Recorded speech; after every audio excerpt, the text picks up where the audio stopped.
heard everything that Marvin has had to say about you over the past year while you haven't had a chance to talk. Just the reaction to how complimentary he was of you, and what do you think you were doing that kind of edged that on? That he basically said you were further along than he was the year he was an All-American.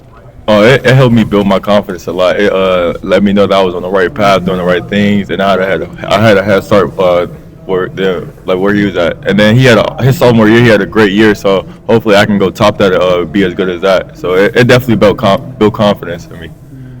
Carnell, we haven't got to talk to you very much since you've been here, and can you just put in perspective? I don't want to dwell on it, but just how tough last summer was for you, and how these guys banded around you and brought you back. You know what I mean? Yeah, it was pretty tough. The team was there for me. They were my backbone. They helped me get through everything and stuff like that. They showed their support when I needed them the most. So it was really it was a tough situation, but it was easy to get through when I knew the team was behind me. Are you stronger now because of that in some respect? Obviously, everybody still wants their mom. Yeah. I'm definitely stronger in the sense of that. Yeah, it happens. It happened. I'm still coping with it, but I've definitely become a better person since the thing happened. You know, I know I made a big deal about you. You know, the Cotton Bowl was going to be the big breakout party. Yeah. It was a breakout, but not a party. You know what I mean? But just what did you draw from just that experience about things aren't always going to go necessarily great for, you know what I mean, for the team, et cetera? How's that inspired you, I guess? Well, I expected the breakout game. Things that happen, but it's life's unfair. Not everything go the way you wanted it. So I just kept my head up and kept it pushing. Yeah. There's been a lot of talk about how competitive you and Brandon have been with each other this spring, whether that's mat drills, whether that's workouts. Yeah. Just how have you fed off of each other and that energy? Oh, that's my guy. That's like my brother. We came here together. We played together before we got here. So like that, it's like our relationship is definitely love, but it's like a love-hate. Like on the outside, you don't think we hate each other, how much we argue, how much we compete. We just try to make each other better. Cause I know what I can get out of him. He knows what he can get out of me, and I know even when he's doing great, he can be better. And he wants the same for me.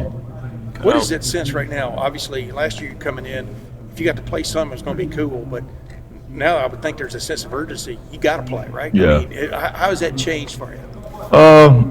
I'm pretty much going in the same mindset. I'm trying to play. I'm trying to have a breakout year, just like last year. I wanted to play, stuff like that. So I don't really think nothing changed. I'm just trying to go out there and make plays and make a name for myself. Yeah.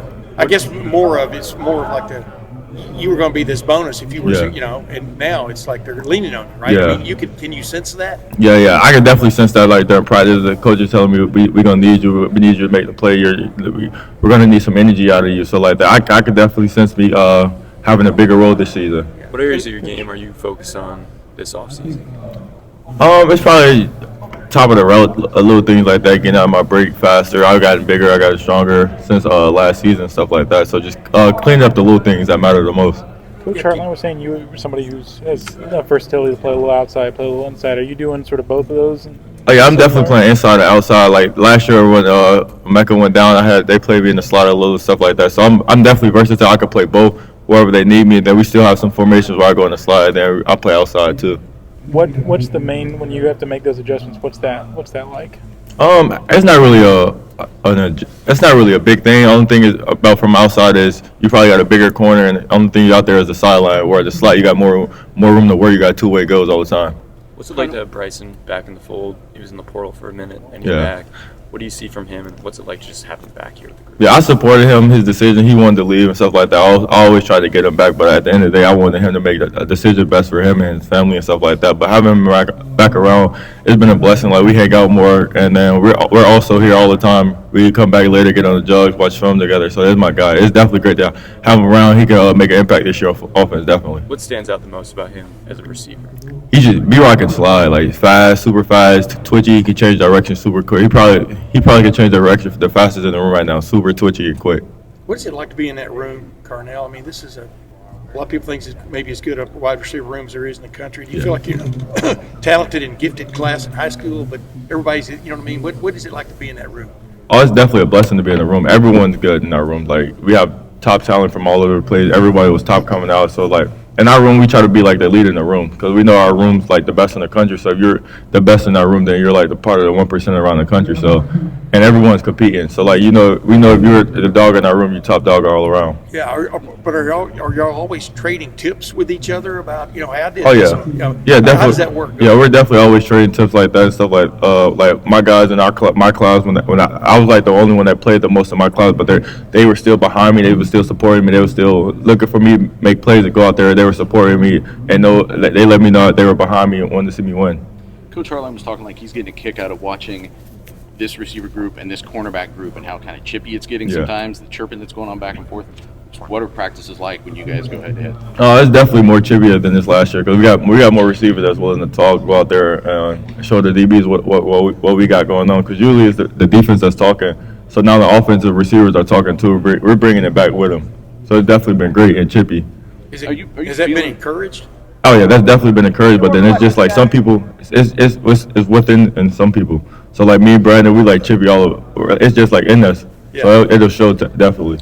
Are you feeling, can you tell how it's helping your development to have a cornerback group that is this veteran and this talented right now? Oh yeah, we got the best corners in the country. So we going against them in practice makes the game easier. Like you're not going to see like 2 projected first round picks every game and every week. So it's definitely helping us get better and prepare for the season. Which unit won today? They'll say they won, but it's up in the air. Like they make plays, we make plays and stuff like that. The energy's going all around. Who's the biggest talker among the corners, and who's the biggest talker among the receivers? The biggest talker on the corners is IGB. The biggest in the receivers probably me or Brandon.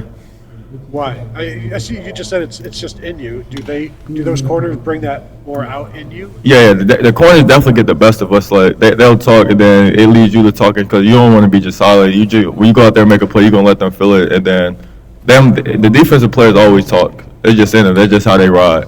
Going back to you and Brandon. Last question right here. The way you said the way you guys talk to each other, it almost seems like on the surface like you hate each other, but it sounds like it comes from a place of love. So I guess how does that I guess reflect how close your guys' bond is that you can be so honest and upfront with each other? We built our bond based off honesty and being there for each other. He was there during my lowest time, and I'm always there behind him. So like we respect each other enough to like know where the line at, but we also respect each other, know when we can push each other and what to expect out of each other. Give us some insight on the quarterback situation. Who do you like? I like them all. Whoever throws me the ball, that's what I like.